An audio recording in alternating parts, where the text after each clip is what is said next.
Хоризонт. Една малка книжка за Коледа омайва предпразнично. Тя е на Ирина Катеринска, журналист, редактор в онлайн изданието Дневник. Има свой собствен блог, който изкушава всеки ден своите читатели. Повод да говорим в следващите минути с Ирина е именно излизането на малка книжка за Коледа на българския пазар. Здравейте! Здравейте! Малка книжка за Коледа вече е факт. Може да се каже, че мечтите за Коледа почват да се сбъдват и по-рано. Така и аз така мисля и много се радвам от факта, че книжката успя да излезе на време за този хубав празник. Какво съдържа тя? Какво могат да намерят нашите слушатели в нея? В нея има 17 рецепти, 12 от тях са за сладкиши, бисквити, щолен, английски коледен кейк, само че по-лесен вариант, не стандартната рецепта, и 5 рецепти за бъдни вечер, които са постни, малко по-различни от обичайните. С обичайните продукти, но по-различно представяне. Вие пишете и за онлайн изданието Дневник, имате и свой блог, и това, което прочетох във форумите, е, че на всички има много трудно, четейки рецептите ви, да не хукнат към кухнята и да не започнат веднага да правят това, за което става дума още преди да са дочели до край всичко. Отново ли ще имат нашите слушатели това изкушение и с малката книжка за Коледа? Надявам се да се получи така.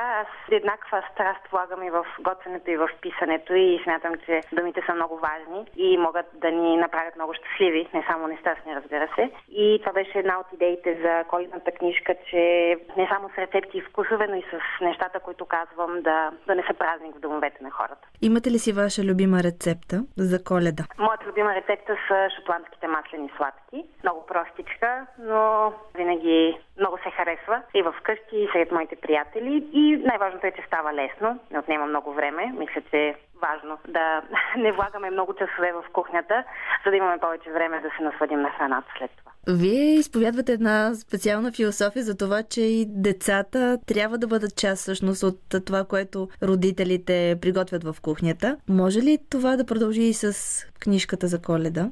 Аз мисля, че децата могат да се включат в приготвянето на абсолютно всяко ястие, стига да не очакваме винаги резултатът да бъде перфектен. Но мисля, че е по-важно не да имаме идеално ястие, а да се забавляваме, както казах. Мисля, че с децата това се получава страхотно в кухнята. Аз самата нямам деца, но прекарвам доста време сред тях и те наистина изпитват огромно удоволствие да получат доверие от родителите си или от възрастните, за да бъдат част от приготвянето на храната и най-важното е след това ядат с голямо удоволствие. Как намерихте това свое призвание? От дете винаги съм проявявала любопитство с баба ми и с майка ми в тяхната кухня. Съм била точно част от приготвянето на питки, баници, сладкиши, делнични ястия.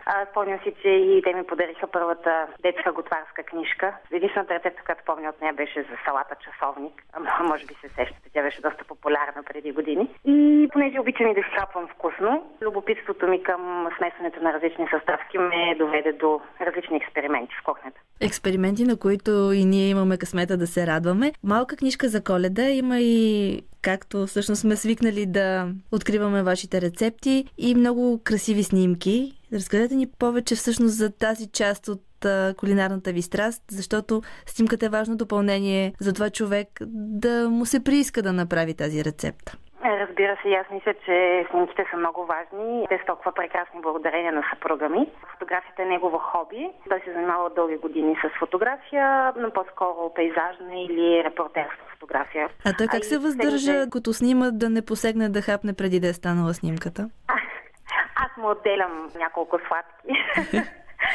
За извън кадър, да има за похапване. И така той от 1-2 години се занимава с снимките на храната, която аз приготвям, и мисля, че става все по-добър и по-добър. И снимките наистина се получават чудесно и те са неизменна част. Мисля, че привличат също много голямо внимание и са част от цялостния резултат.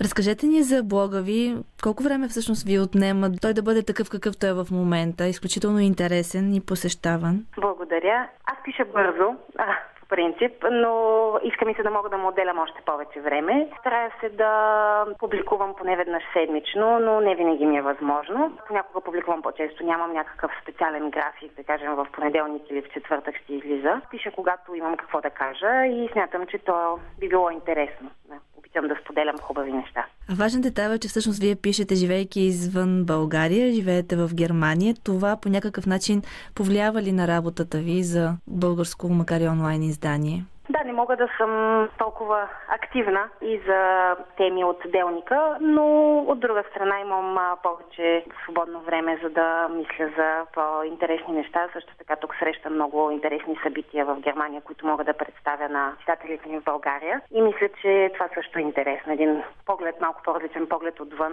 за по-различни делнични събития в Германия. А Германия има своя вековен опит в посрещането на Коледа. Ние тепърва, може би, се опитваме да внесем коледния дух в нашия дом. Как изглежда една коледна Германия в момента? Една коледна Германия изглежда страхотно. Няма сняг, поне при нас в Бон. Знам, че в Южна Германия има. Нямаме сняг, но е достатъчно хладно, за да е вкусно греяното вино на площада. Почти всеки град има по-малък или по-голям коледен базар, който е страхотно украсен, с празнична музика, много вкусоти и забавления за децата и носи невероятно празнично настроение, наистина. Вие вярвате ли в този празник, в духа на Коледа? Вярвам, да.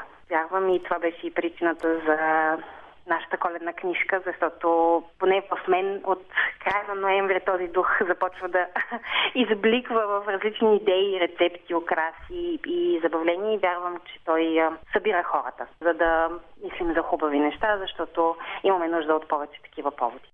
Няма нищо по-прекрасно, утрото да бъде ясно.